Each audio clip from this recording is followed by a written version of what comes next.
Get your pencils, grab your paints, collect anything you consider art supplies. It's time for Art Smackdown, this game show that makes art the cutthroat competition God intended. This week's contestants are Best Artist in the World, Kara Sketches. Last week's audience champion, Frankenbabe. This week's contender, Corey Luco. With celebrity guest judge, Jake Keefe. And with me, Mark Stetson, and tonight's co-host, Katie Hutch. Welcome, both of you. Welcome, Katie Hutch, and welcome, Jake Keefe. How are you guys doing this evening? Good, how are you? So good. So good. Because normally I have to make this intro sometimes 3 times because I forget to turn my mic on. So the fact that we are off to a smooth start.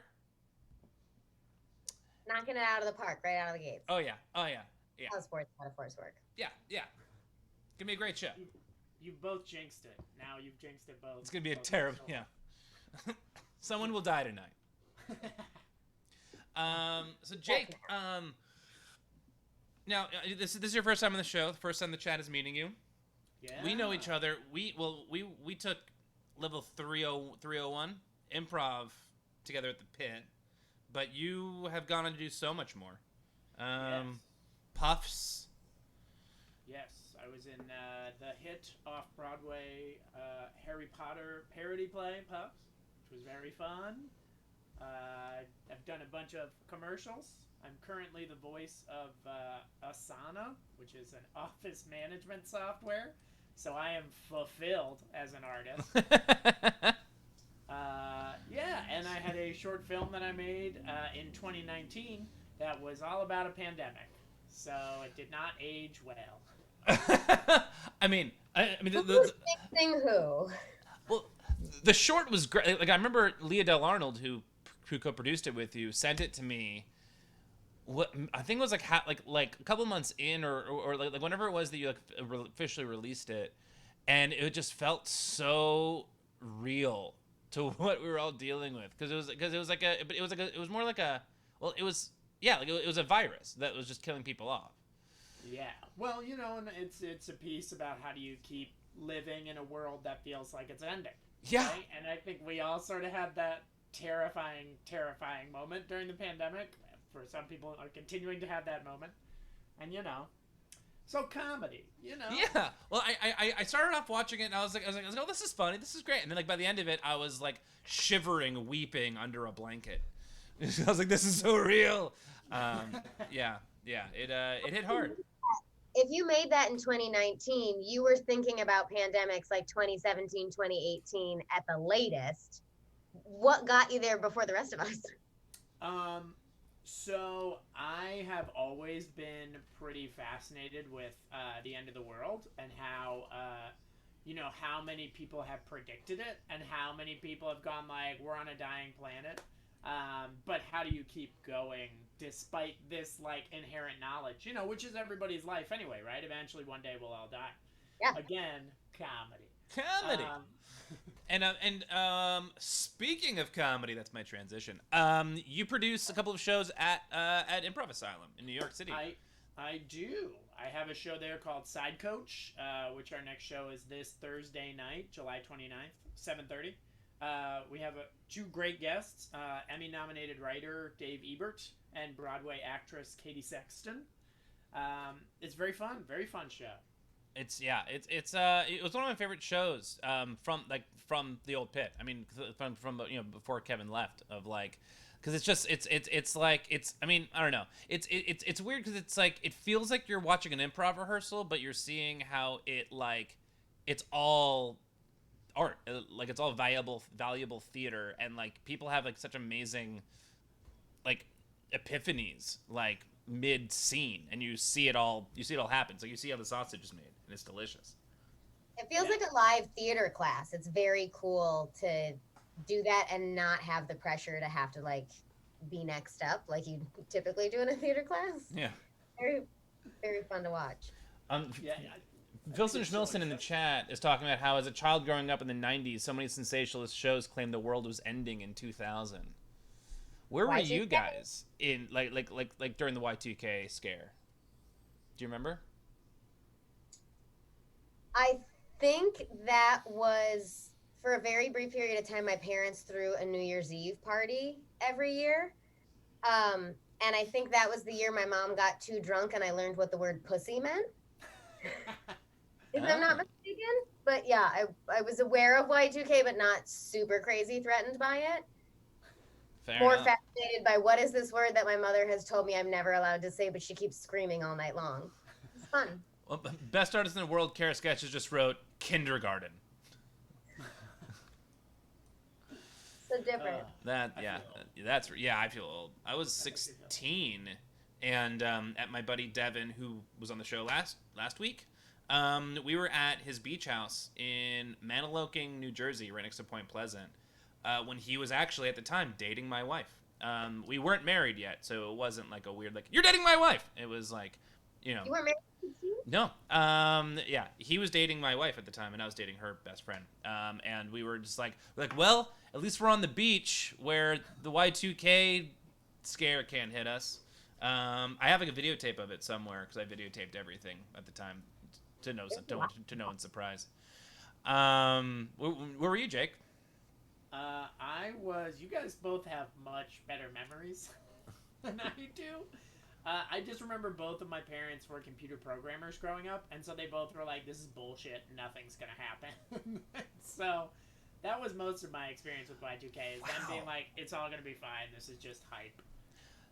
So you were one of the few that actually had like people on the inside who were like, it's fine, we're fine, it's all gonna happen. Yeah, I will say 2012, that was the one where, like, I felt alone and being like, it's going to happen this year, and then it didn't happen, and I was like, oh, all right, let's keep going then. Yeah, well, go ahead. For all the predictions for 2012, we kind of hit it. People treated it like 2012 was going to be the end, but most of the predictions, if I'm not mistaken, were like, terrible floods, the world's on fire, like, no, that's all real. That's all happening right now. I just think they predicted the beginning of the end, not the end of the end. Mm-hmm. So I don't know that one was entirely wrong. I feel very similar, but for my own mental health, I'm going to disagree with you. No. It's all just pretend and fairy tale. Feral HW just came in the middle of a really heavy conversation. Feral HW was just like, I just got here. Like, what are we all talking about? Probably a good time to give everyone the self-expression. Well, first of all, for all of you guys who are here for the first time, this is Art Smackdown. Welcome. It's a game show like Nailed It, but with art.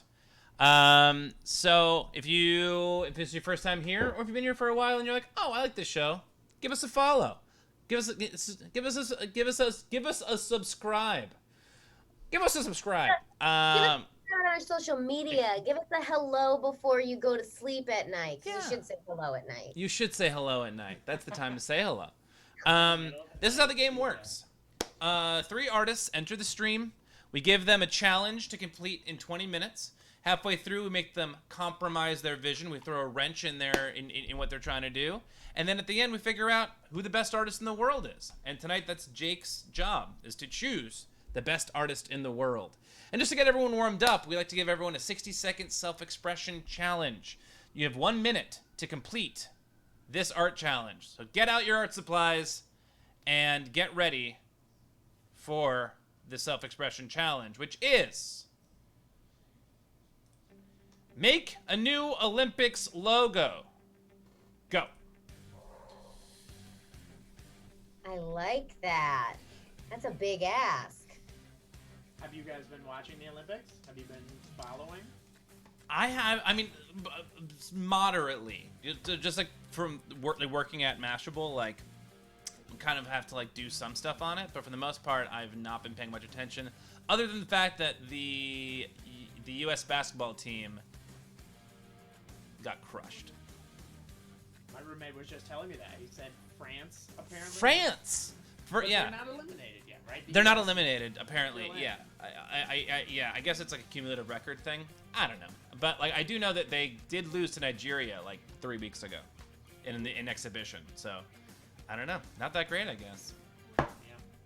Interesting. I've only been very peripherally listening because the powers that be for the Time's Olympics. up. Art supplies down. Sorry, Katie. Go ahead. You finish. As soon as she started talking about the powers that be, we went, no, that's No. It's up. nothing else. Time is up. Send in your art to fartsmackdown@gmail.com. That's fartsmackdown@gmail.com because you guessed it, Art Smackdown was already taken. So I'm sorry, Katie. What were you going to say about the Olympics?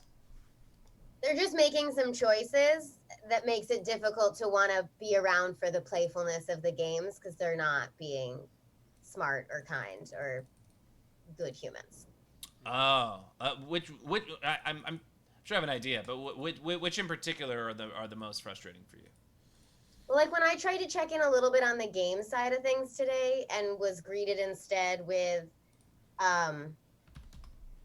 a white dude who's got lots of sexual allegations against him being like, NBD, after all of the things that have happened primarily to women of color in recent history for that, I was just like, this doesn't feel like it needs my energy. I don't know the sports balls anyways. I'm going to wish you all Godspeed. And he just keeps it. Yep, fair enough. Yeah. I don't know. I mean, I don't know. Like when they wouldn't let, what's her name? I can't remember. I'm like blanking on her name. Ari Richardson? Yes. Like when they wouldn't let her run because they found THC in her system. Like, I don't know. I just feel like we should be past all that shit. Like, it's not a performance enhancing drug for runners. It's not really for anyone except maybe like a food eating contest. Yeah, except for like Kobayashi, or like eating sooner, Yeah. Maybe yeah. getting rid of Masha. People are asking for a Micah update in the chat. Micah is still taking a break from the show. Hoping that he'll be back end of August, early September. We'll see. He has a bunch of really exciting projects on the horizon. They just need to take some time to like focus on. So we will see how it all shakes out. You're being good powers that be that empower people around you. Exactly. It's a callback. You guys want to see some of this 60-second self-expression art? So much. Okay, let's start off with this week's challenger, Corey Luco. Bringing you up. There you are. Welcome. How are you doing this evening, Corey? I'm good. I apologies in advance for going a little dark on the self-expression challenge, but I feel like we're in that space here, so I feel like I already took you dark. You're good. Oh, absolutely. Yeah. Right. Oh, yeah. If anyone's to blame, it is us. But I think that's just where we're at. I think that's just how we're flowing. And that's okay. That's fine. All right. Wow. Okay. Yeah. Give us break it down for us. I mean, it's the Olympic rings, but it's COVID because everybody's sick at the Olympics because it shouldn't be happening. So that's where my brain's at right now. That's what I thought, and I didn't have time to color it in, so it just looks even a little more scary. But like this is Lady the Rock. Totally agreed. This is real because I agree.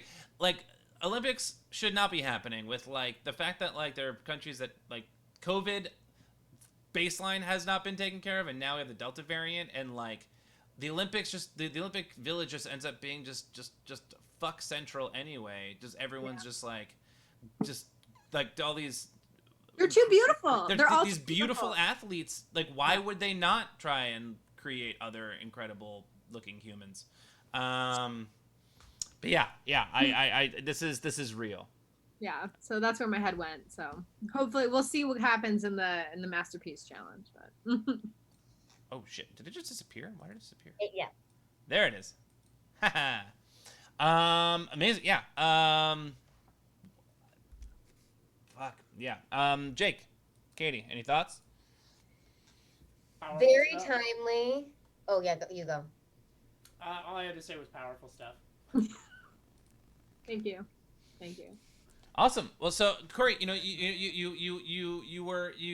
been on the show before. You've seen how it goes. You've seen how it operates. You've seen what works. Mm-hmm. What's your strategy coming into tonight's competition? I think that the last time I came in, I might have been a little bit too focused on making friends, but now I'm not here to make friends, and I'm here to tell a story with my art because I think that that's what really gets people. So, and I mean, I don't know, maybe I'm here to bring the dark COVID realness. That's sort of where I've started, so I might just hit on that and keep going. Fuck yeah, I'm with it. I hear you. Well, all right. Well, we're going to bring on some of the other contestants. Can't wait to see what you do in the masterpiece. See you in a bit. Oh yeah. All right. Next, we're gonna bring up the audience champion from last week, Frankenbabe. How are you feeling tonight, Frankenbabe? Feeling all right. I realize that mine's like a little bit more. I usually do the dark weird shit, but I've actually been watching the Olympics a lot this weekend because I texted my dad and was like, "Do we have any of the channels?" And he's like, "No." And I was like, "But I want to watch the sports I don't get to watch ever, like the weird ones, Yes. like fencing, like archery, like really like triathlon, excuse me." So we got Fubo TV, the free week trial. Oh, nice. And so I've been watching them and like fully aware that there's so many issues with the Olympics right now. And like the Olympic Committee is trash and the way that they treat people is trash. And there's a pandemic and nobody should actually be there. But like, but then seeing like these 16-year-old kids like get their first gold medal from like countries who've never qualified before and like people executing dreams that they've worked their entire lives for and are like I can't like maybe I drank the Kool-Aid about the Olympics one too many times, but I just on an individual level I think seeing these people like succeed. Like I was watching the end of the triathlon yesterday and I was like I don't want any of them to not win. Like, because they just like work so hard and they've done so much for so long and like seeing them all finish was it made me so happy. And then I realized that they were running in like 90-degree heat because Japan lied about what their weather was going to be like. So God. the finish line looked like a battlefield because they all literally collapsed and were like dying.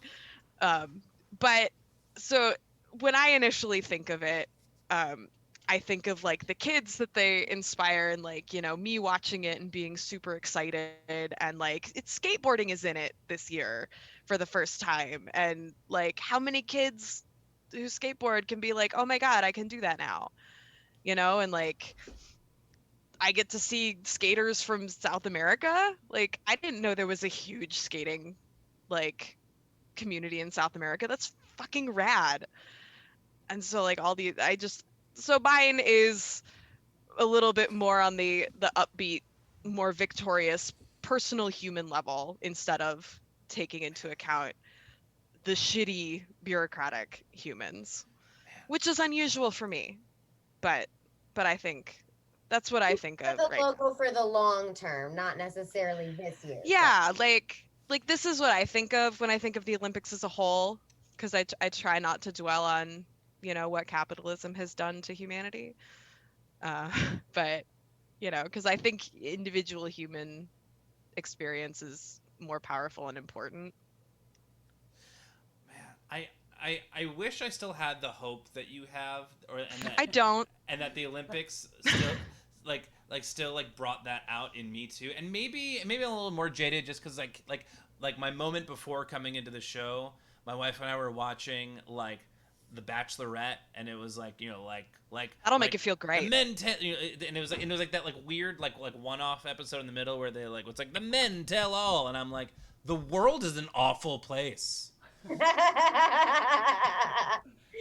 such a good reaction to that. So Yeah, I think that may be why I'm particularly jaded this evening. But yeah, just hearing you talk about the Olympics, I'm like, like that's such a much better way to approach the Olympics.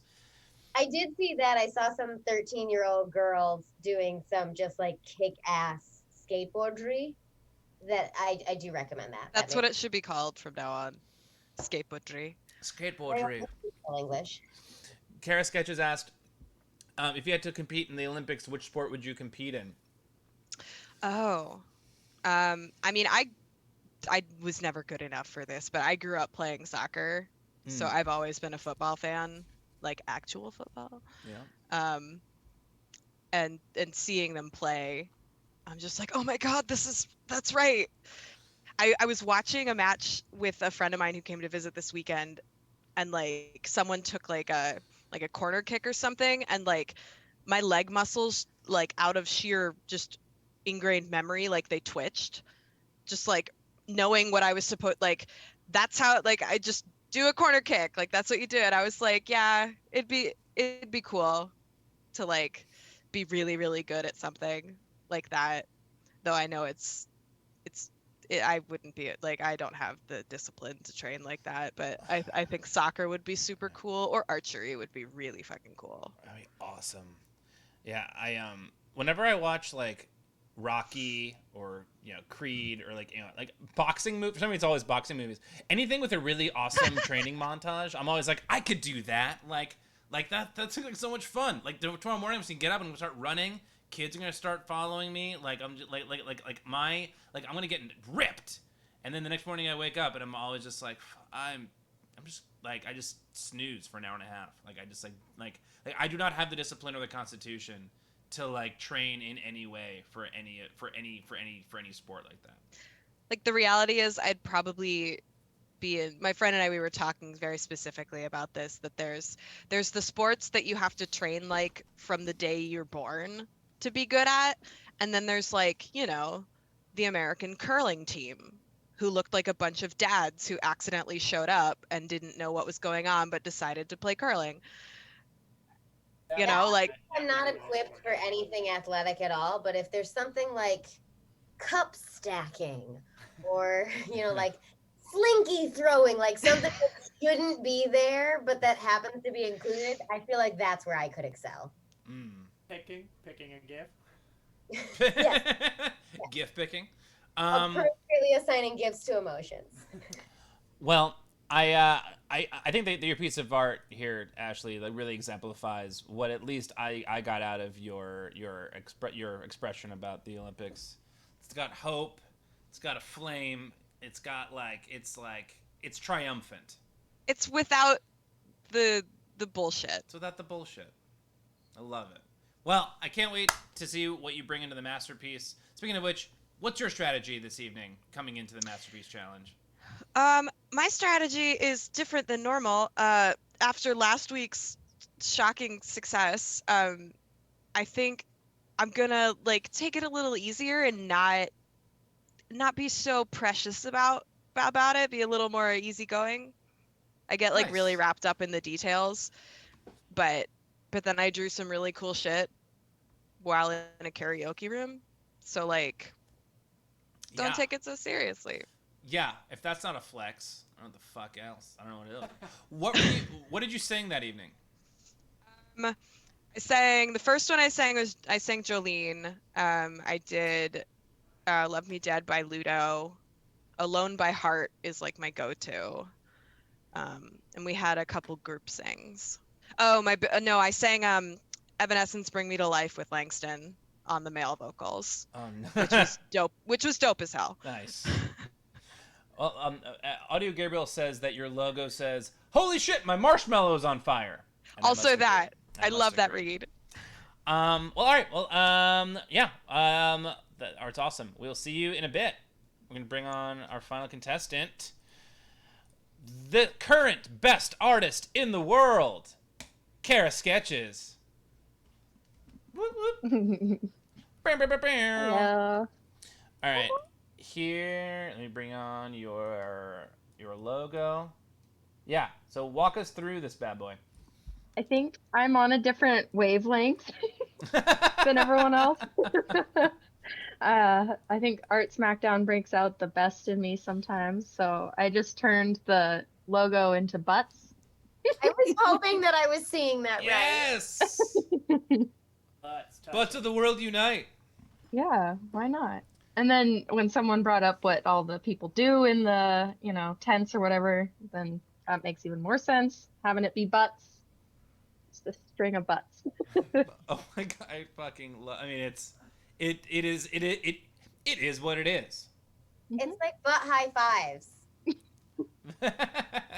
If that's not what the Olympics is all about, I don't understand the Olympics. And if it's not what it is, I don't think the Olympics True. understands the Olympics, because that's what the Olympics should be about. Yeah, they should just embrace what they already are. Yeah. Lady on the Rock just writes, "Ain't Olympics." I'll tell you what, this is the most fun ass to ass I've seen since Requiem for a Dream. Oh no. Again, Less dangerous too. Oh, I love it. So all right, so Kara, you're best artist in the world. You're at the top of the mountain. What is your strategy to defend your title this week? I guess I'm realizing that it's just hoping for another architectural one because that's, I guess, my strong suit. But it's not as fun because that's what I do all day. So I don't know. Well, I think you'll be pleasantly surprised in some way by this one. Oh, Really? What Olympic sport would you compete in if you were to compete? Well, my first thought was skateboarding because those girls look so cool, but that's probably not realistic for me. Something more realistic would be like Art Smackdown, I guess. Yeah. Yes, Art Smackdown is Art smacking. Art smacking. Art smacking. Yeah. Yeah, I mean, if Art Smackdown is an Olympic sport, I think it's what everyone wants, and if they don't know that they want it. It's what they need. Put it on the ballot. Put on the ballot. Well, Kara, as usual, incredible. I actually, thank you. If it's cool with you, we'll talk about this design later. We'll see you in a bit. Masterpiece Challenge. All right. See ya. All right. So now this brings us to the moment many of us have been waiting for: the masterpiece, the unveiling of the Masterpiece Challenge. And I mean, this is very much in my wheelhouse. As many of you know, I don't know if Crowbot's in there, but this I think Crowbot would also be happy with it. Put the Muppets into a movie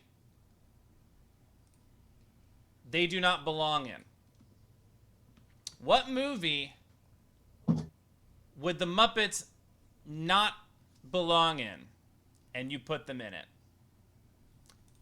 You have 20 minutes. So many directions. What?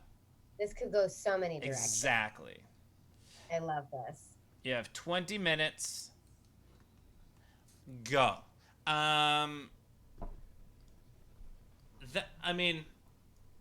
Jake, give us a little bit of an idea. What are you a huge Muppets fan? How did you think of this idea? Yeah, so I love the Muppets.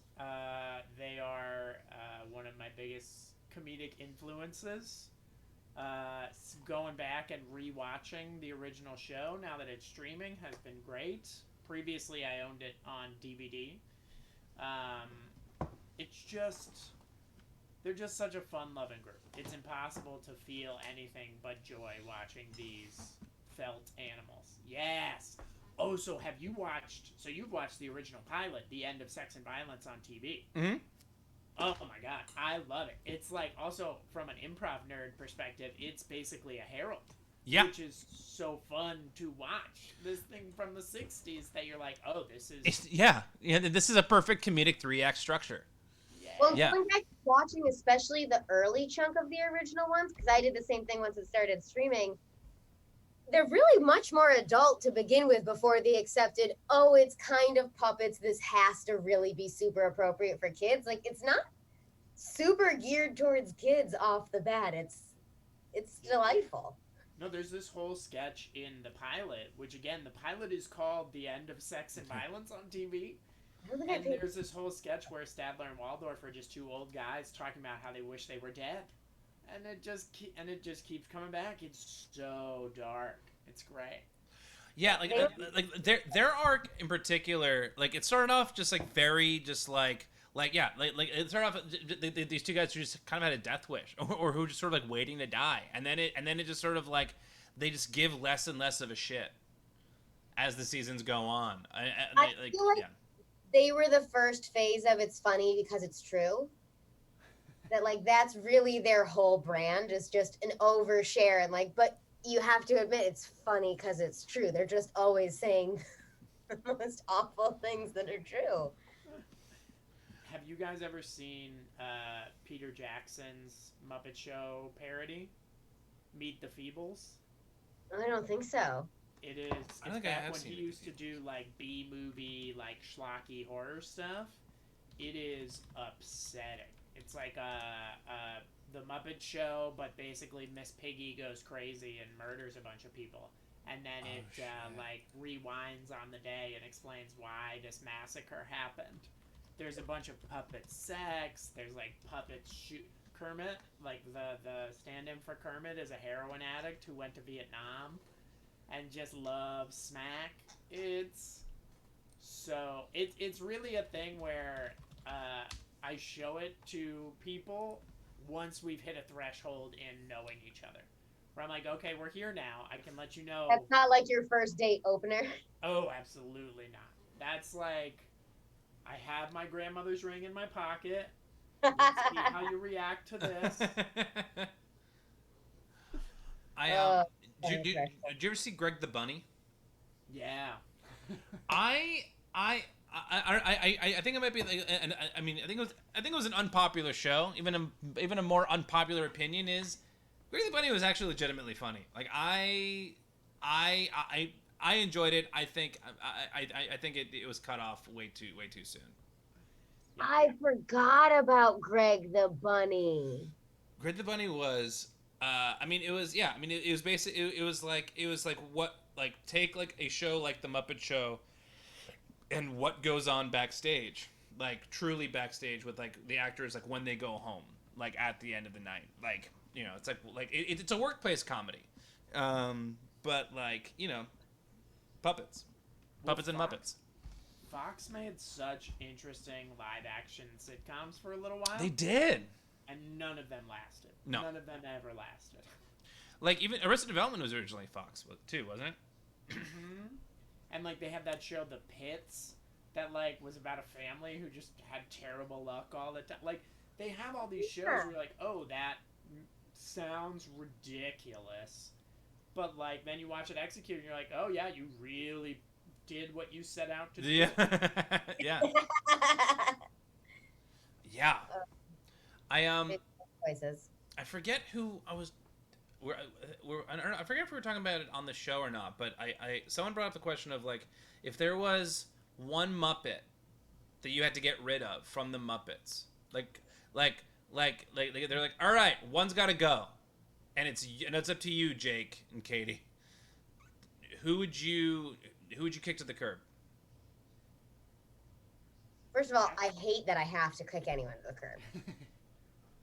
But gotta do it. If it's up to me, I feel like I would do the Swedish chef because first of all, he's doing a very offensive impression from my understanding. But more importantly, he's always like throwing and waving a knife around in a way that feels very nerve-wracking to me. If I have to live without someone, it's the guy just like casually flailing with knives. Okay. That's fair. I don't want him around if I have my choice, but if someone has to go. Well, obviously you've never been to Sweden because I mean it's actually a very accurate personification. No one makes sense, and everyone just has knives that they're just flailing around at each other at all times. Actually, funny enough, didn't even know about that until Sweden's one of the few places I've been to. I used to work with a bunch of Swedish people, and I went and found out they did not like that character because they were like, no one sounds like that. That's fair. Yeah. Yeah, that's absolutely valid. Jake, what about you?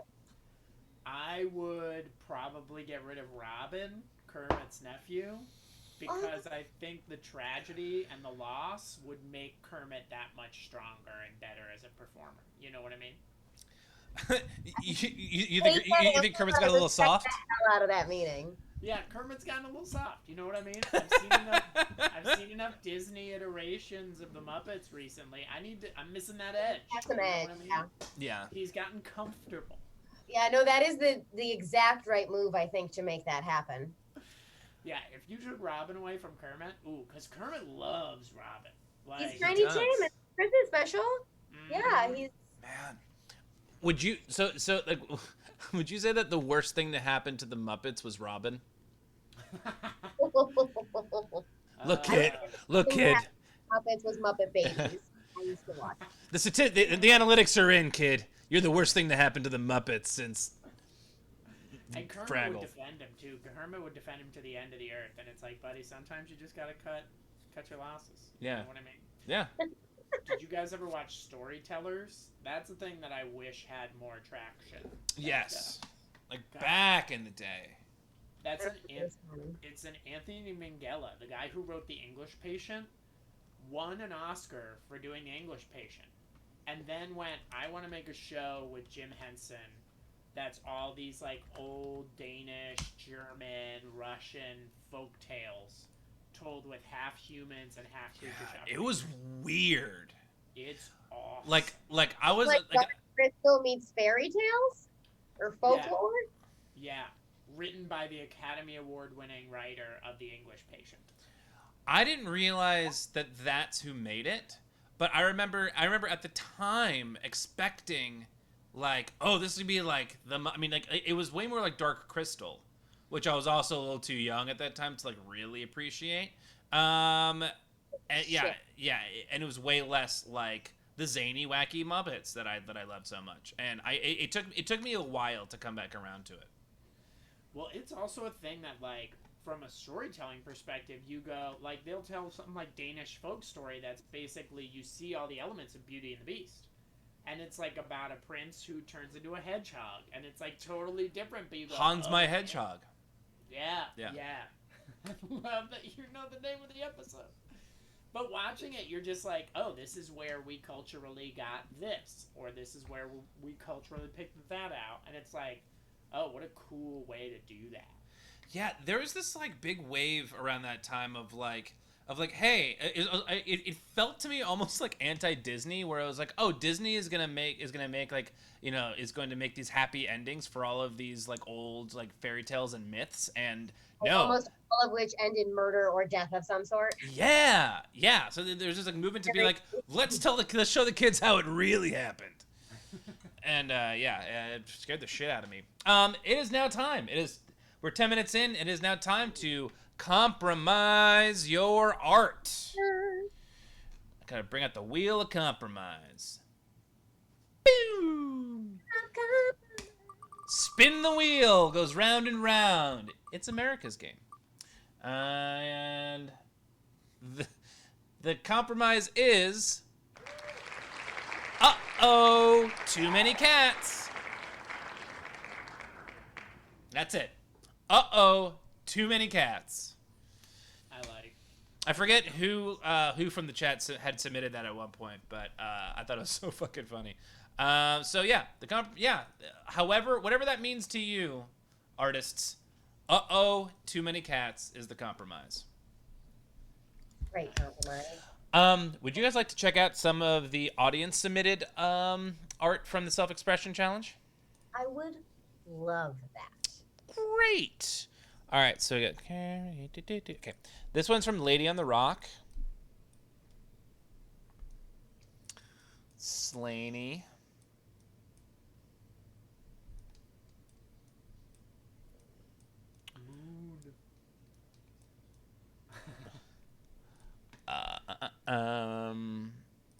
My Dolly-inspired Olympic rings turned into the moon, so I went with it.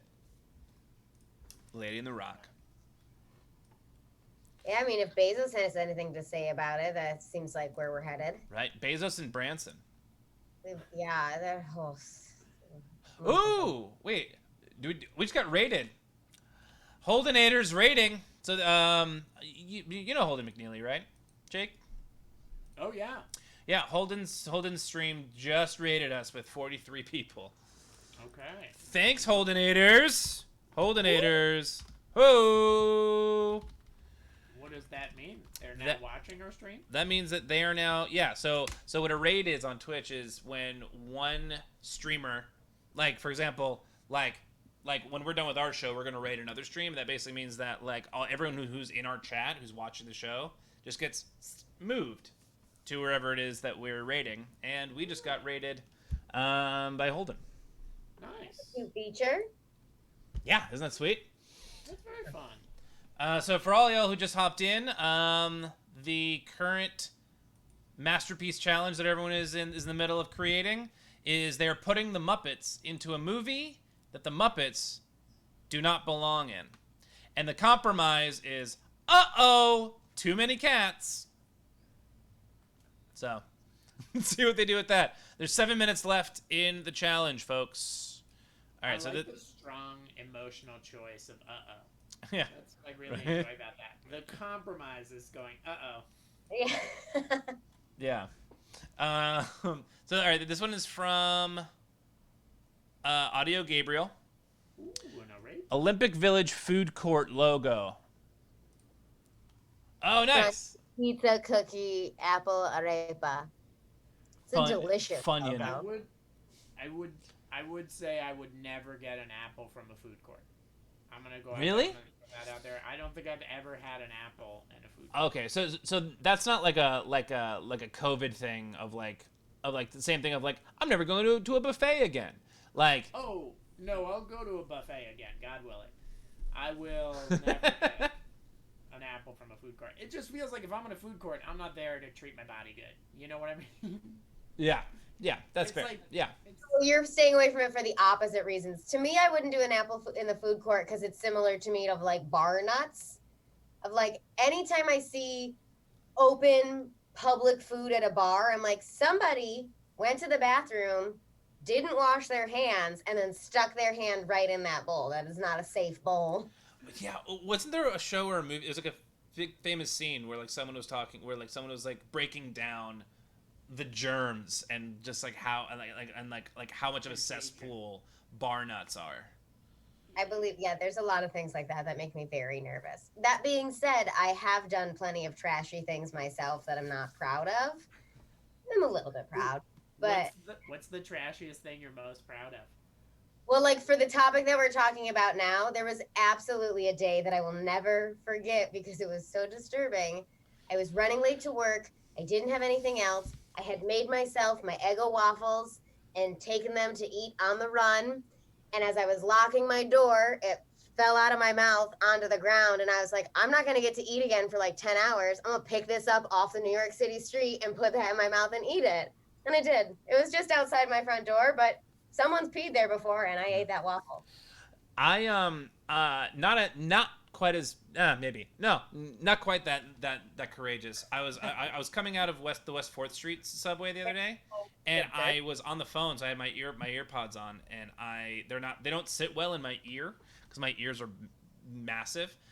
So I'm like I'm talking to someone, and I'm kind of like trotting up the stairs, and the one in my right ear just pops out, lands in some ambiguous subway stair liquid.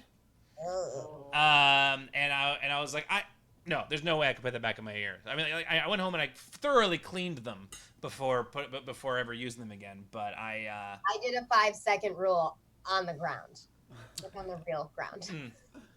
I don't know. I'm really impressed with that. I'd call that bravery for sure. Oh, the rest of the day I was like, I have hepatitis or tuberculosis. I will never do this again. But it felt ballsy for the one time. That's super ballsy. And you needed to eat. It's self-care is what. What are you gonna do? Starve? Yeah. Thank you. It's just really good at thinking of a situation. This next one is from Philson Schmilson. Love the color. That's pretty fun. Oh yeah, no, there's no caption with it. Just says new logo. Yeah, that just looks like an emotion chart. Yeah, this feels like Inside Out, the movie turned into a logo, which I love. When you say emotion chart, Mark, happiness, I don't see happiness once on that. Are all your emotions sad? Yes. Yeah. I do feel like when Especially lately. I feel like when I try to work out, my muscles feel like the blue guy. For sure. That's how my legs feel when I try to like lift weights. Yeah, that is the spectrum of emotions I go through on a regular day, which is why I was like, oh, I'm familiar with all of these shapes.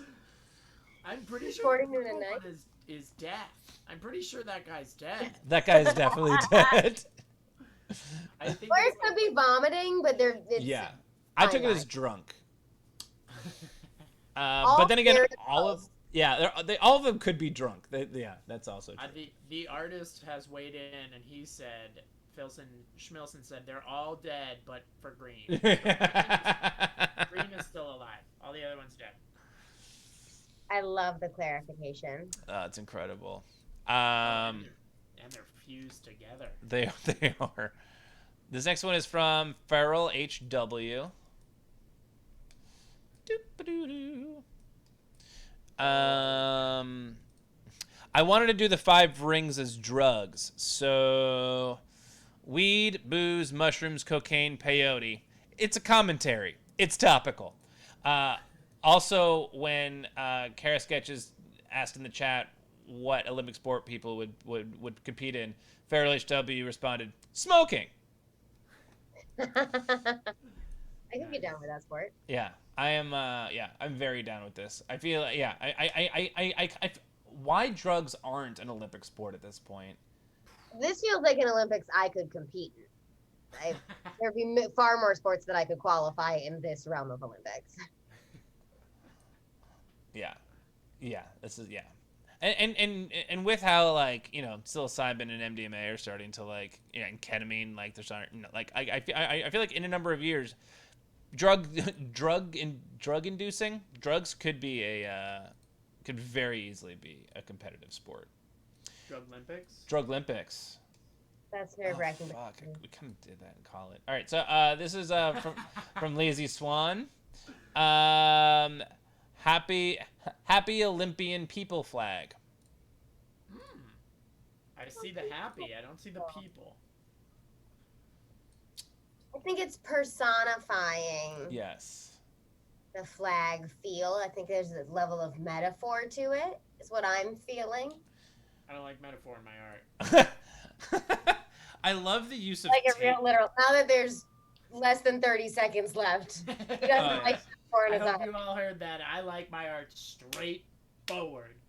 If I gotta think about it, ugh, I'll listen to a book. And that book better be No a pictures. newspaper. Time's up, ladies and gentlemen. That is it. Art supplies down. Send all of your pieces of art to fartsmackdown@gmail.com. For those of you who were not here earlier, it's fartsmackdown. It's because Art Smackdown was already taken. So please email all of your art submissions to fartsmackdown@gmail.com, and we will judge it. All right, let me turn this clock off. That's not right. There it is. All right. So, let me get this wheel out of here. I'm gonna start bringing folks in. All right. First up, we're gonna bring on best artist in the world, Kara Sketches, and this is incredible. You've got the Swedish chef in Requiem for a Dream. Walk us through this, please. Yeah. So I'm not that familiar with the Muppets, so the first one I thought of was a Swedish Chef because I actually minored in Swedish in college. You So- minored in Swedish? Can you Yeah. give a Swedish accent?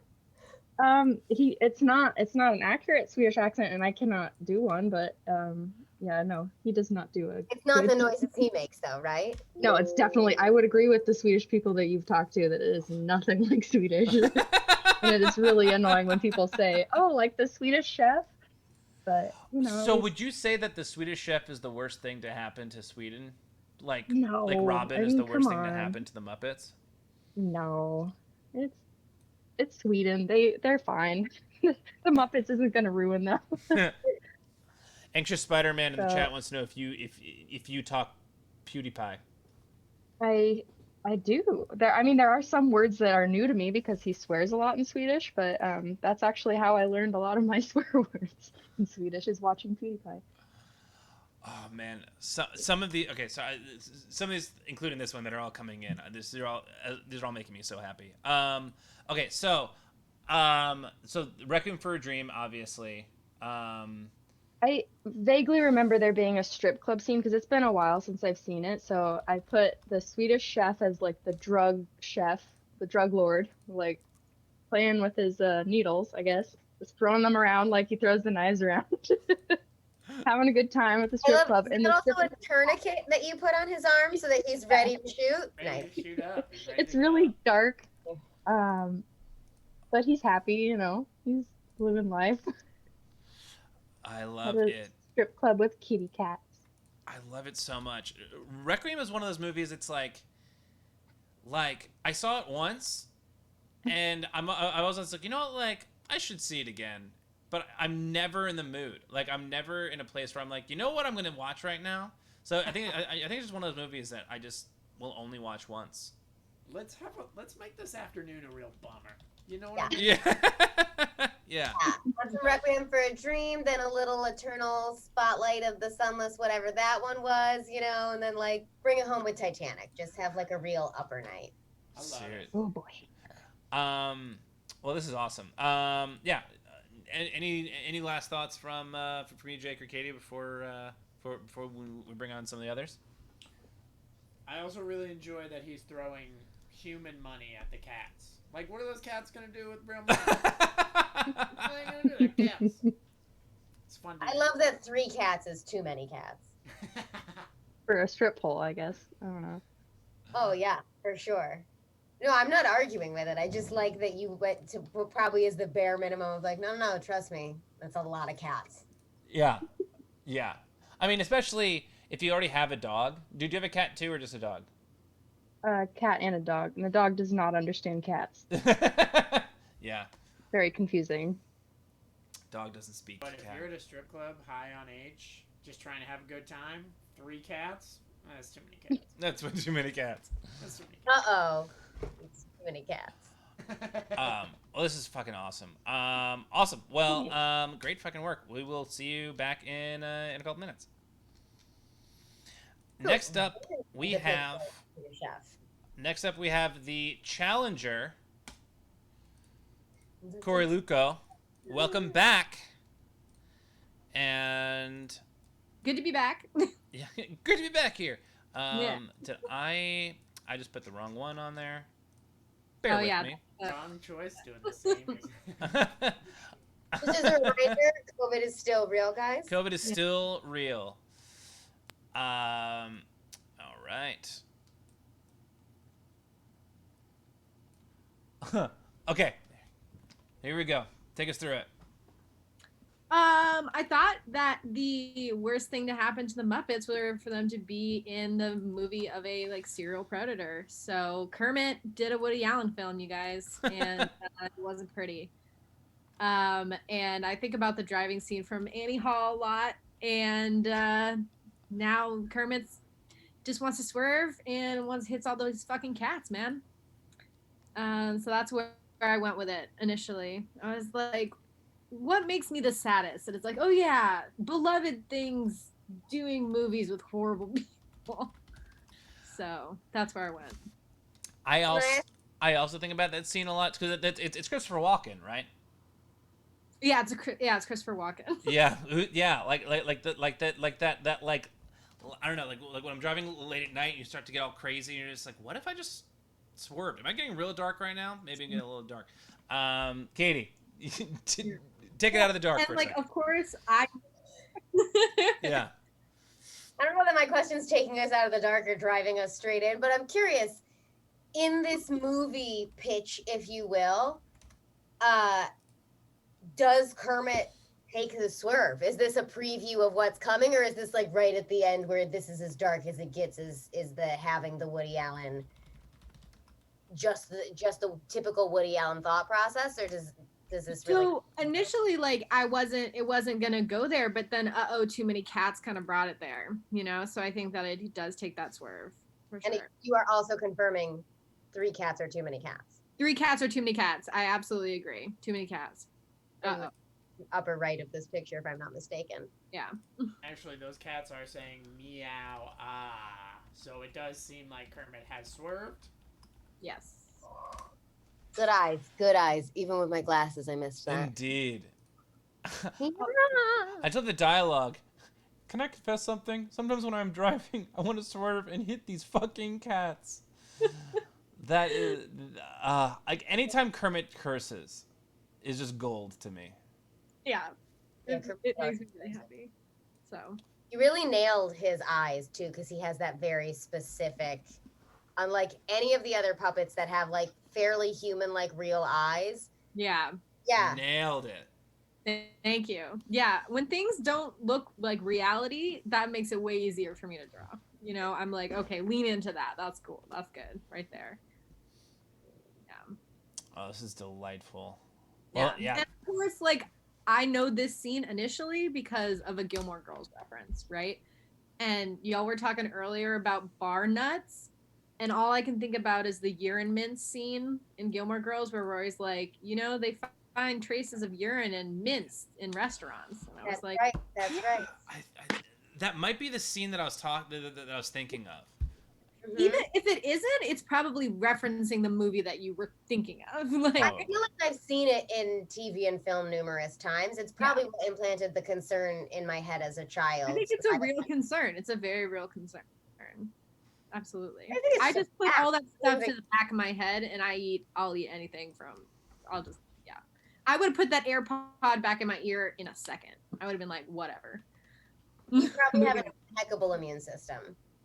I think that, you know what? That would be really cool. That would be a good superpower. Fuck yeah. Eat enough stuff off weird things, and all of a sudden, boom, superpower. The more I eat things off the ground, the more powerful I become. This is great. Katie, Jake, any last things before we bring on the final contestant? I really like the point of view choice that you took here. It feels very much Straight like on. postery, which I think was a very strong choice. I enjoy the like lines you put to separate where his mouth and the top are. I think that's very artistic, a use of space and geometric shapes. Could not agree Art more. stuff. Yeah, art stuff. Awesome. Yeah. Well, Corey, this is awesome. We'll bring it back in a bit. Yeah, thanks, guys. Hold on. My cat is nudging my arm right now for attention. Uh-oh. Too many Stop cats. saying there's too many cats. There's too many cats. When he's around, there's never too many cats. All right. Bring it on. Our audience champion, Frankenbabe. Welcome back. Hello. All right. So Hello. So here is yours. Oh man, this is. How did I like? I usually do the spooky weird stuff, and I mean, this is kind of spooky weird, but I definitely went in a different direction today. Yeah, I mean, they look It's jazzed. bold, direct. Is that Kermit as Frankenfurter? Absolutely. Oh, You fucking know I it. just noticed the garter. Of course.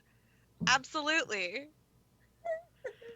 I don't know if it was the talk of the like the other puppet shows we were talking about, but for some reason I was just like, Muppets having all of the sex but still singing. Oh yeah, Definitely. it's a great idea. it was the first and only thing that happened in my brain, so I had to run with it. And because there's a bunch of hidden eggs throughout the movie, I put the cats under the chair.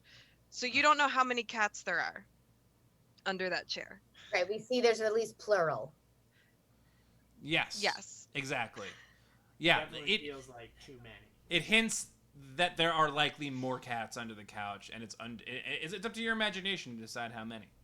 But they're hiding. They're being like that one on the right. He's not trying to make a show of it. Oh no, he just wants to know what's going on. Mm-hmm. I feel like the one on the right is more like, is it time? Or like, no, oh, next number. Like, I feel like they're coming. Oh, they're coming. It's the cat that was too eager to get on stage, and they had to be like, "It's not your time yet." Is there oh. Right. Get- Sideline, sideline, sideline. Oh. Anxious Spider-Man wants this in a 14 by 20 canvas. This is fucking awesome. In your mind, what song are they singing right now? I think this is either before or after. No, this is after Time Warp. This is after he's rolled in. But I feel like this is a very Time Warp moment. Just because everybody's always jazzed about Time Warp. Always.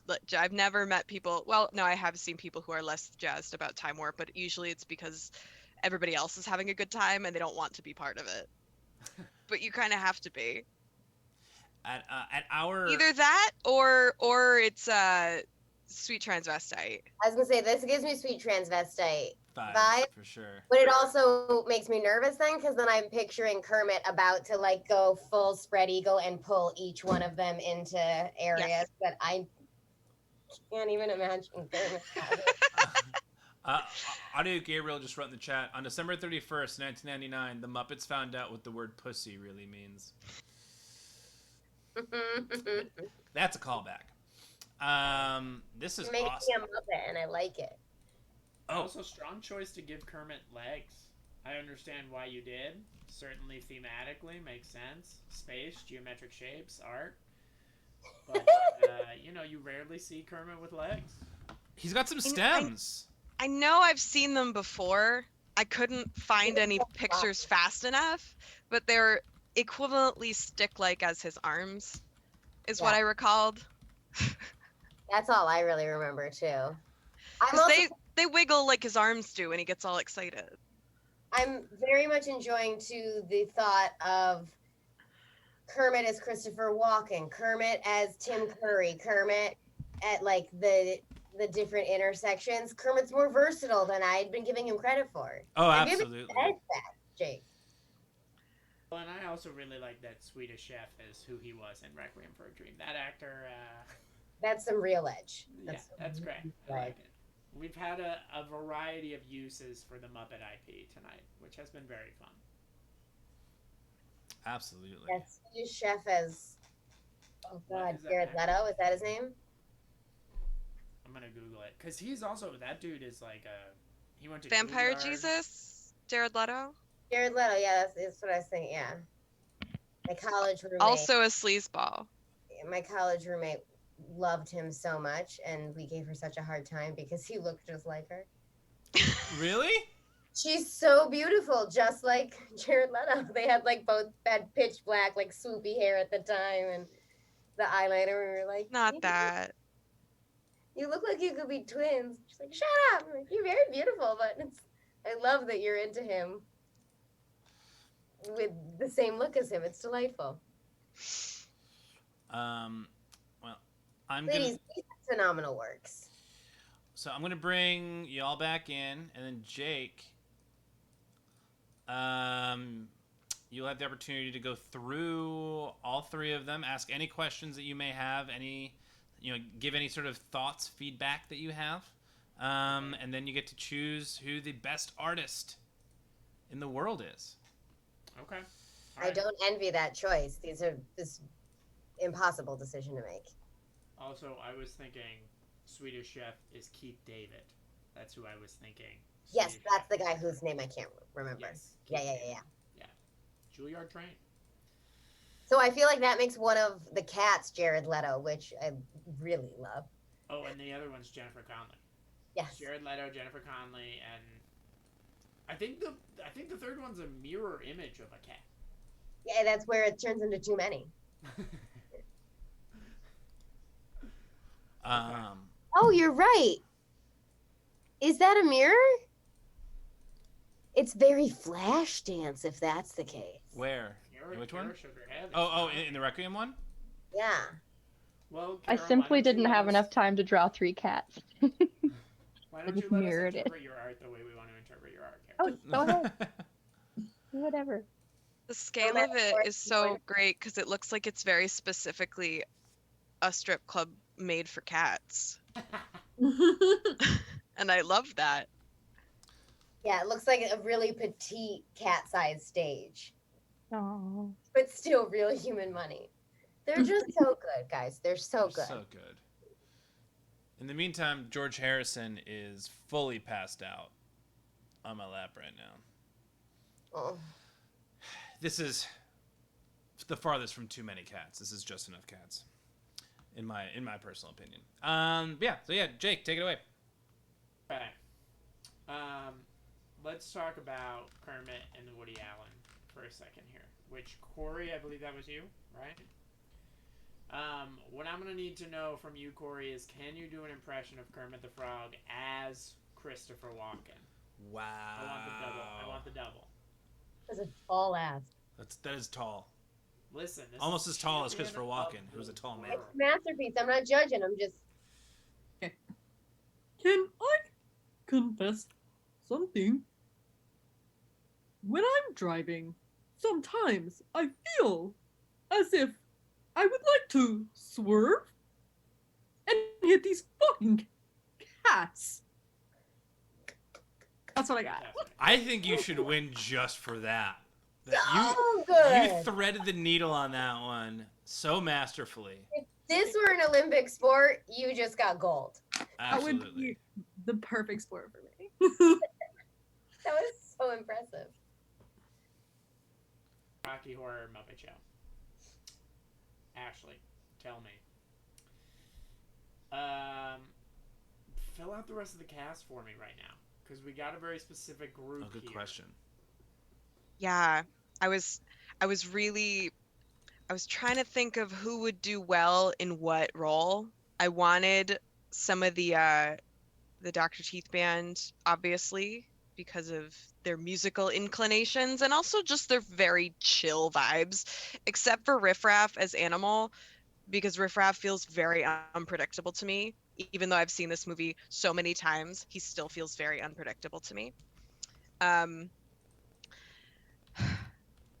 feel like visually, I would put Sweetums as Eddie, but definitely not personality-wise. That doesn't feel right.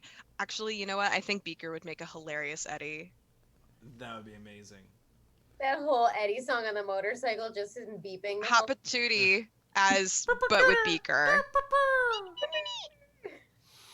I love that song. Definitely Sam the Eagle as the Doctor. For sure. Either the Doctor or the narrator.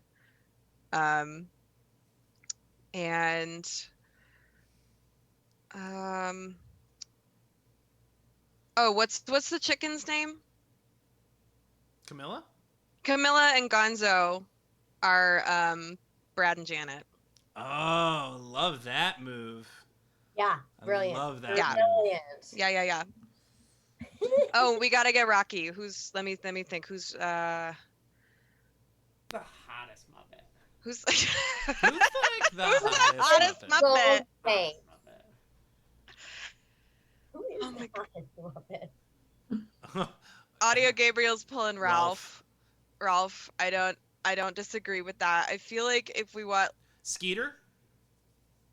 Skeeter, we could do a Skeeter, but if we want a Fozzie Bear for like humor's sake, because he doesn't say much. But if he just said Waka Waka, I think that would be funny. That'd be awesome. But like, but his head, but like on Rocky's body. All right, great. Well done. Let's switch over to Kara sketches. So, Kara, what I'm gonna need to know from you, what ingredients did the chef put into that needle? I'm gonna need the full recipe. What did he put in there? How did he cook it up? I'm gonna need the whole thing. I don't know how to make heroin. If you want to be the greatest artist in the world, you better know how to make heroin. If he's chefing though, is it straight heroin or is heroin one of the ingredients and then he's Okay, with like treats? if he's truly Swedish, the heroin has to have like some kind of pickled fish in it, right? You're gonna say that. I knew it, yeah. Like maybe a pickled herring. Or it comes with a side of it with like Herring little and heroin. toothpicks. I love it. Yeah, Pickled herring heroin. yeah. That's the best I can do. I don't know. I dig it. I think that's great. I would. Actually, I have a friend who legitimately, if he could, would inject pickled herring into his veins, 100%. I feel like people who like pickled herring all feel that way about it. Gefilte fish heroin from Audio Gabriel. Oh. Yeah, you're probably not far off. I was so nervous you were going to say, I have a friend who loves heroin, and let me tell you how it's made. He would love to add herring to it. Ooh. On a Friday night, spicing it up. You know what I mean? A little bit of lemon juice, a little bit of herring, a little bit of heroin. Go for it. My veins are Pretty itching. cat. There was a Muppet who threw herring. It was what was his name? Harry? The boomerang guy. Yeah. Yeah. Maybe that's why Swedish people were upset. They thought that that's what the Swedish chef should have done. Maybe. Rona herring. Maybe. What was that guy's name? It's like Harry was the explosive Right. guy. Oh yeah. Does the Swedish chef throw? He throws everything, so I know I've seen him throw fish. New Zealand. That's a great name. New What did Zealand. you Google to find that out? Similar to what we were talking about earlier, just a bunch of keywords. Throw fish. Muppet throw fish. Muppet throw fish. So Jake, you can let this influence you or not. This is your decision. But we did poll the chat, and the chat has chosen 50% of them have chosen Frankenbabe, 33% have chosen Kara Sketches, and 17% have chosen Corey. However, you can let it's ultimately your decision. Okay. Do you want a decision right now? Are we ready If- to go? We ready for me my unveiling? If you are ready, Yeah. then go for it. Drum roll. Yes, please. Give me that drum roll, and I'll speak over it. I'm gonna go with Kara Sketches. I'm gonna go with Requiem for a Dream. Wow, defending her title. Still greatest in the world. Still the greatest. Nice. Well, Thank you. Congratulations, Kara Sketches. Congratulations, all. I want to see every one of these movies in the way that they'll haunt me for forever, but I still want to watch them. Like Woody Yeah. Allen to direct a new movie, Katie? Is that what you're saying?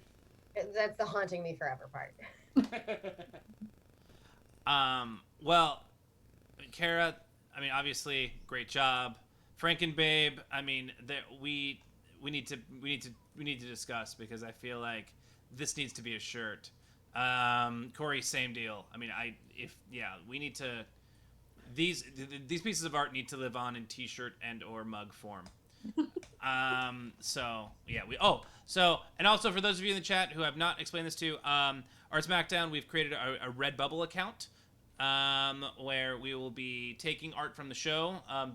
Obviously that is, approved by the artists themselves, and then, whichever pieces get sold and, on T-shirts or coffee mugs or Trapper Keeper covers, I think they have those. 75% of what we make goes to the artist, and 25% will stay with Art Smackdown. So if you are an artist that has submitted to Art Smackdown before, I may be coming after you for some of your art. All right. But the rest of you artists, if you'd be down to stick around for a few more minutes while we unveil the audience submissions. And Jake once again has the I do not the unenviable job of once again choosing his favorite piece of art from that crew. Some of these are phenomenal, so I think it's just gonna be fun. This one is from Filson Schmilson. I actually was watching this movie last night, believe it or not. For Gonzo's purposes, one cat is too much. So I mean, unless I'm completely mistaken, I'm pretty sure that this is obviously Pulp Fiction. Jake, what are your initial thoughts? Man, again, use of space, use of negative space, art stuff. It's good stuff. I like the mixture of mediums, that there's the cartooniness of the Muppets with a kind of a very realistic setting that gives you that Muppet feel, the same way as having like the puppets and real life sets that they typically have. Was very, very smart choice, I think. Yeah, Phil Simpson's been doing that a good amount, like creating using another form, or like just taking an image for the background and then sort of drawing on top of it. It adds a whole lot of dimension and layers to it, which I dig. And yeah, the key to this one, the only thing, is perspective, because I mean, it's a frame straight from Pulp Fiction, just with Muppets. It gives you that Tarantino vibe just from looking at it, yeah. Absolutely. It's also a strong choice to take Fozzie's hat off, but also feeds that much more into the imagery of Ving Rhames. Yes. You know? Very yes. good. I'm gonna do some maneuvering on the landscape of our show here, just to make some more room. Ooh, look, I'm up here now. Bear with me. Fozzie, bear with me. All right. Hey, what's up, guys? All right. Next up is... Where did that one? Lazy Swan.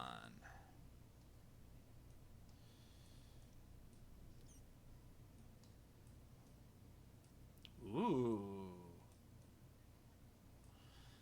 Whoa. The fruit and veg were always my fave. That's what she says. Nice. Okay, so is this a Kill Bill reference from the tracksuit? Oh, good call. Yeah, another Tarantino and straight up murder. Yes, Yeah. Lazy Swan confirms this is Kill Bill. Nice. Again, I like the use of mixed media. Right? Tarantino perspective again. Yeah, we got a vibe going. Yeah. I literally just ran in from the grocery shopping 10 minutes before Smackdown. I used to draw on my kids' school fruit because of the Muppet fruit and veggies. Oh, right on. Yeah. The fruit is laughing. That's hilarious. That's awesome. Very artistic vibes there. Yeah. It Badass. almost looks like, because a couple of those are just like hollow cat heads, like there's already ghosts of cats past. Yes. Yeah. Oh, dude, that's awesome. Next is from Audio Gabriel. I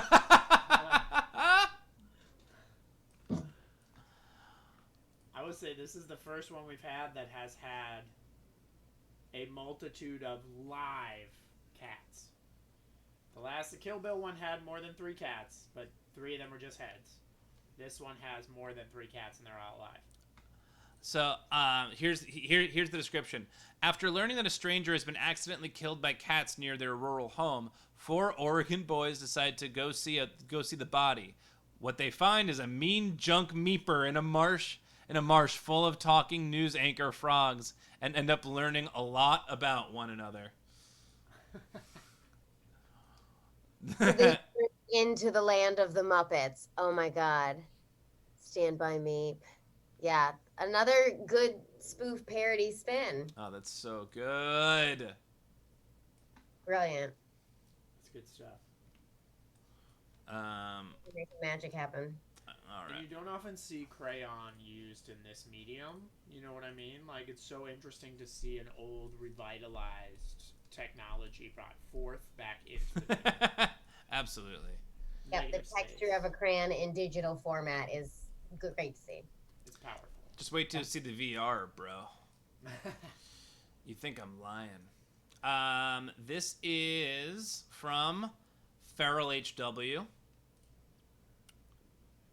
It's called The Astorpiece. Okay. I put Elmo in Train Spotting. Controversial, and I'm sorry, but that's the first two things I thought of. One cat is too many cats in the situation because no one in Train Spotting should be allowed to take care of a pet until they get help. Fact. Also, though, nay, we are the cats on the ceiling. Don't ask. It's heroin. Baby! I do love that Elmo is a baby because, like, yes, I would see if Kermit was tripping out on heroin, he would see a Sesame Street character as a baby form of a Muppet. I enjoy that choice. That's a good choice. Absolutely. He's got the very creepy tickle me vibes. Which was creepy to begin with. Let's all be honest. Oh yeah. Are we not tickling anymore? Is that not? No, we're not doing that. Okay, cool.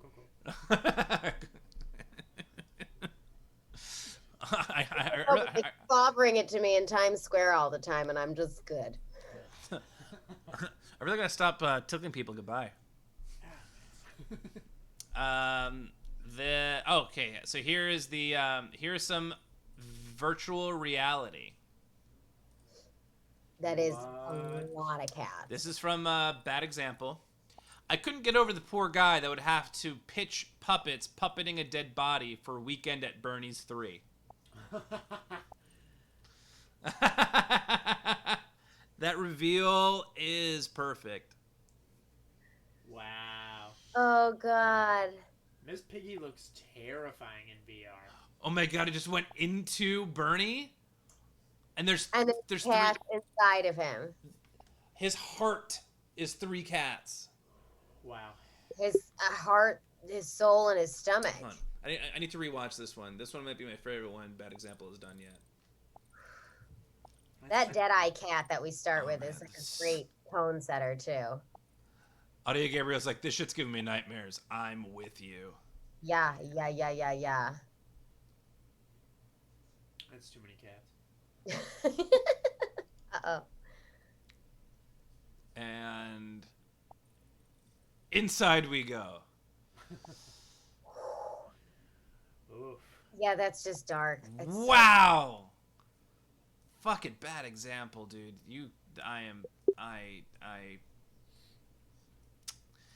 I salute you, sir. All right, we got 2 more left. Lady on the Rock.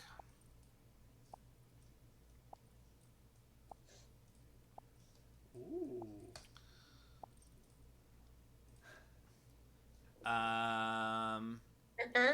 Nice. Dogma. I think this is the most faithful reimagining that we've seen thus far. Yeah. Yeah, I would agree. And so many repurposed as cats. I Also- like that, Yeah, go. I like that I can immediately tell which cat is Ben Affleck.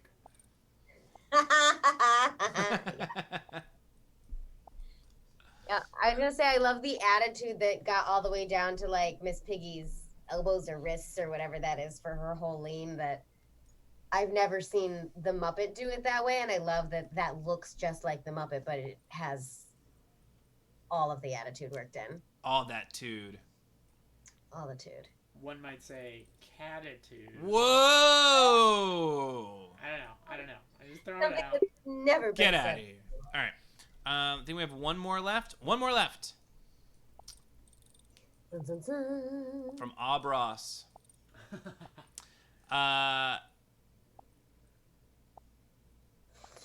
With the log line right there too. Decided to let the cats be the alluring tagline that draws the audience in. If Piggy's toes don't do that. Oh, That's good.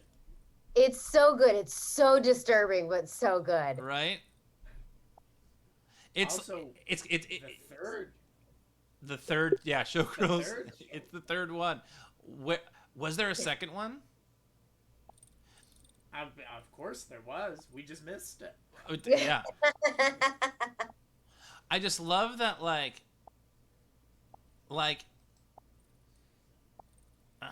I love how pronounced her leg is. Yeah, I love that it's kept her curviness into the leg, and that it's still got that little like hooflet thing that pigs have. That it's not trying to be too handish. Yes. They don't really have hooves, but right, they have those little like hippo kind of feet. And I feel like at some point Miss Piggy must have had like her toenails painted, right? I was just trying to picture that. I can't even picture her hands right now because she picks things up, but I feel like her feet must be more like pig feet, even though her hands can't be. I haven't thought about the anatomy of a Muppet this hard in a while. Abras just goes, Showgirls 2, Pennies from Heaven.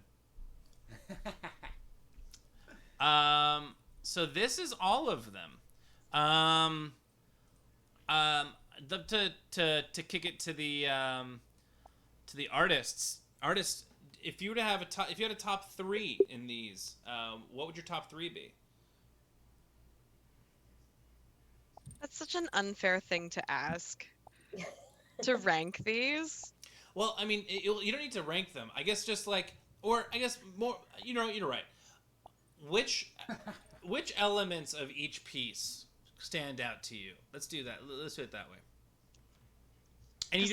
And you don't have to go to each individual one, but like anything that pops out to you. I mean, first of all, just unbelievably fantastic film choice from everyone. Agreed. Like, Yeah. just knocked it out of the park. Mm-hmm. Mm-hmm. So, like, I wouldn't have thought of any of these, and they're all just so perfect.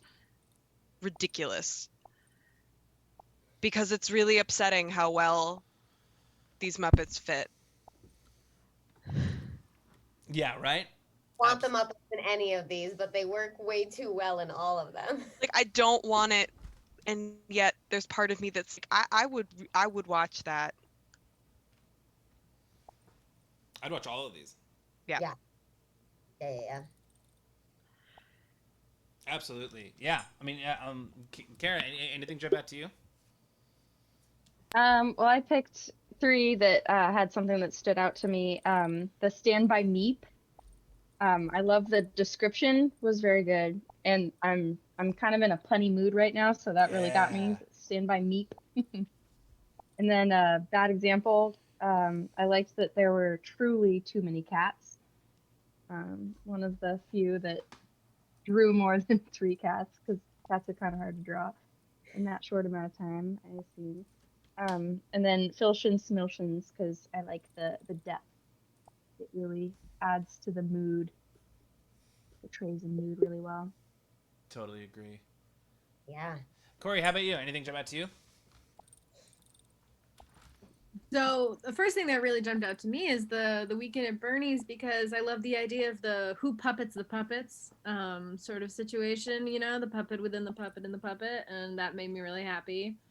And I like what Kara said. There are, there's legitimately too many cats. Then Showgirls 3 is really getting me. I think it's so striking and wonderful. And I also like that Showgirls 3, I like that they went movie poster vibe. I guess Dogma did as well. Like, I think that's a lot of people, I like it looks so much like a movie poster. It's just delightful. I can't comment much on the Tarantino stuff because I haven't seen either of those movies. I will say that I do love a pun though with the Stand By Me as well. But I have to say that the Showgirls one, I think, is the one I will see when I close my eyes tonight. So love it. Katie, how about you?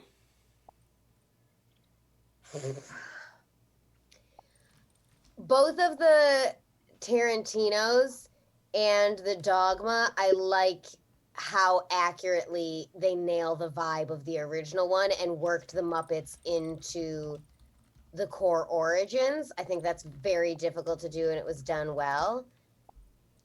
I'll never unsee Showgirls Miss Piggy leg, so I agree that there's so much power there. They're also good. Stand My Meat made me giggle so hard, and that Tickle Me Elmo is just should not be there. The challenge was somewhere the Muppets should not be, and none of that should be. That I think they really, really took the challenge and ran with it. But also this VR one is to depths I can't even fathom how art works. Just well done all around. Sorry, Jake, I'm useless to help you make your decision. This is an impossible. So, yeah, I mean, what's nice is that Jake does not have to do this right now. Jake will be doing this off camera. We will make the announcement as to who the audience winner is on Thursday. Unfortunately, I will be at a wedding this weekend, so there will be no Casual Thursday. But this will be the last weekend without a Casual Thursday for a while, for at least a month. So August will be Casual August. There will be a Casual Thursday, I think, every Thursday. But yeah, in the meantime, thank you to our artists. Congratulations once again to Kara Sketches. And thank you to all the artists at home. These are incredible and fucking awesome. Does anyone have anyone that they want to raid at this point? Because Schwarzenberg is not here and I'm not seeing him on Twitch. So if anyone has a suggestion of who to raid, let's raid him and get out of here because it's late. And thank you, Jake, for coming on the show again, and for Hutch always being an incredible co-host. All right, if no one has anyone to raid, see y'all next Monday. Doodles! Doodles.